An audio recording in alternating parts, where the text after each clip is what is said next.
ఒకానొక సమయంలో భూమి ఆకాశం కలిసుండేలా కనపడే చోట అవంతిపురం అనే రాజ్యం ఉండేది. ఆ రాజ్యంలో ప్రజలందరూ సుభిక్షంగా సంతోషంగా ఉండేవారు. అందుకు కారణం ఆ రాజ్యం మహారాజు అశోకుడు. ప్రజలను కన్న బిడ్డల్లాగా చూసుకునేవాడు. అశోకుడు మనసు చాలా మంచిది. అందుకే లీలావతి లాంటి భార్య దొరికింది. ప్రజల ప్రేమ సంతోషం మెండుగా ఉండే వాళ్ళ జీవితంలో ఒకే ఒక లోటు. రాజుకి సంతానం లేదు, తిరగని గుడి లేదు, ఒక్కని దేవుడు లేడు.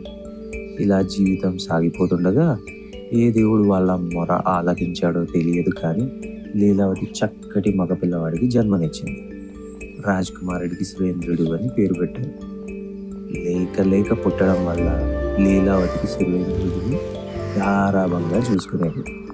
ఆ గారాభం కొంచెం ఎక్కువ అవ్వడం వల్ల సురేంద్రుడు లోకజ్ఞానం లేకుండా పిరికివాడిగా తయారయ్యాడు. యుక్త వయసుకు వచ్చినా కూడా సురేంద్రుడు ఏమాత్రం మారకపోవడంతో అశోకుడు చాలా దిగులు పడేవాడు. అయినా కూడా రాణి సురేంద్రుడిని ఒక్క మాట కూడా అనిచ్చేది కాదు, తల్లి కదా. ఇలా ఉండగా మహారాణి ఆరోగ్యంతో కనుమూసింది. రాజు భార్య పోయిన బెంగతో మంచాన పడ్డాడు. రాజుకి తను పోయిన తరువాత ప్రజల బాగోగులు ఎవరు చూసుకుంటారు అనే దిగులు ఎక్కువ అయింది. రాజ్యపాలన చేసే సామర్థ్యం సురేంద్రుడికి లేకపోవడంతో ఎలాగైనా సరే పూర్తి శిక్షణను ఇచ్చి పాలనకు అర్హుడిగా చేయాలని భావించాడు. మొదట సురేంద్రుడికి ఉన్న భయం పోగొట్టాలని ఒక ఉపాయాన్ని ఆలోచించాడు. ఒకరోజు రాత్రి సురేంద్రుడిని పిలిచి, నాయన, నాకు ఒక మేలిమి జాతి గుర్రం అత్యవసరంగా కావాలి, మన గుర్రపు శాలకు వెళ్ళి తీసుకునిరా అని అడిగాడు. దానికి సురేంద్రుడు, నాన్నగారు, మన గుర్రపు శాల అడవిలో ఉంది కదా, ఇప్పుడు చాలా చీకటిగా ఉంది, ఆ దారిలో వెళ్ళాలంటే నాకు భయంగా ఉంది, ఉదయం కోడి కూశాక వెళ్ళి నీకోసం నేను గుర్రాన్ని తీసుకువస్తాను అని అంటాడు.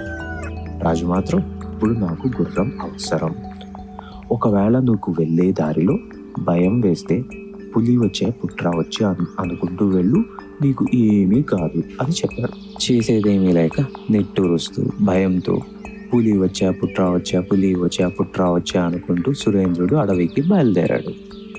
గుర్రపు శాలకు సమీపించే తరుణంలో అక్కడ పొదల్లో నిజంగానే పులి ఉంది. అది తెలియని సురేంద్రుడు యథావిధిగా పులి వచ్చా పుట్రా వచ్చా పులి వచ్చా పుట్రా వచ్చా అని గట్టిగా అనుకుంటూ వెళ్తున్నాడు. ఇది విన్న పులి, ఓ, ఈ మనుషులు నాకు భయపడి నాకంటే క్రూరమైన పుట్ర అనే జంతువుని తోడు తెచ్చుకున్నారన్నమాట.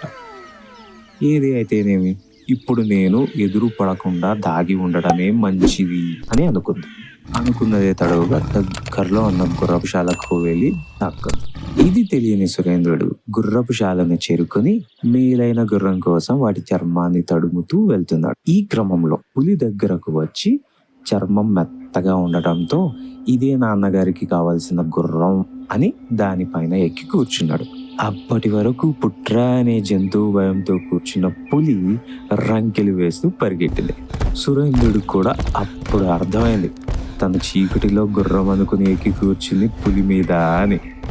ఏమి చేయాలిరా భగవంతుడా అనుకుంటున్న సమయంలో సురేంద్రుడికి ఒక మర్రి చెట్టు ఊడ వేలాడుతుంటే దానిని పట్టుకుని చెట్టెక్కి కూర్చున్నాడు.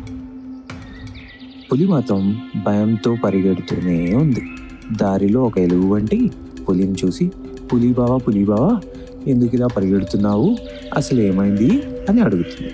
దానికి పులి జరిగిందంతా చెప్పి, ఎలుగుబంటి నవ్వి, మరేం పర్వాలేదు, నేను అలవోకగా చెట్లు ఎక్కగలను, ఎక్కి ఆ పుట్రను కింద తోసేస్తాను, తర్వాత మన ఇద్దరం కలిసి దానిని తినేద్దాం అని భరోసా ఇస్తుంది.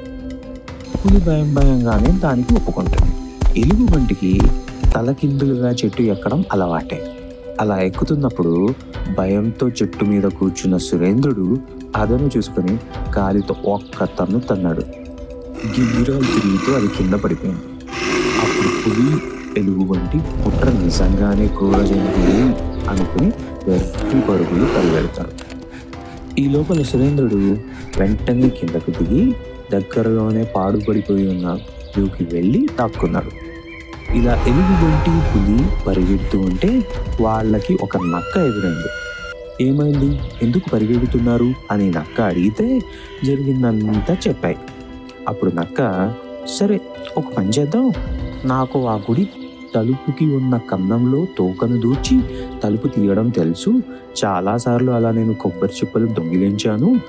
మీరు కూడా నాతో రండి. నేను తలుపు తీసిన వెంటనే మీరు పుట్రని చంపేయండి. అందరం దాన్ని తిని పండుగ చేసుకుందాం అని ధైర్యం చెప్పింది. దానిని నమ్మి ఆశగా పులి, ఎలుగుబంటి ఇద్దరూ నక్కతో సహా వెళ్ళారు.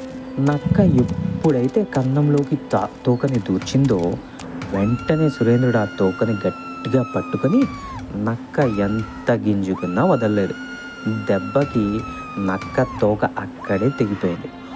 నక్క బాధతో, భయంతో కేకలు వేస్తూ పరుగులు పెట్టింది.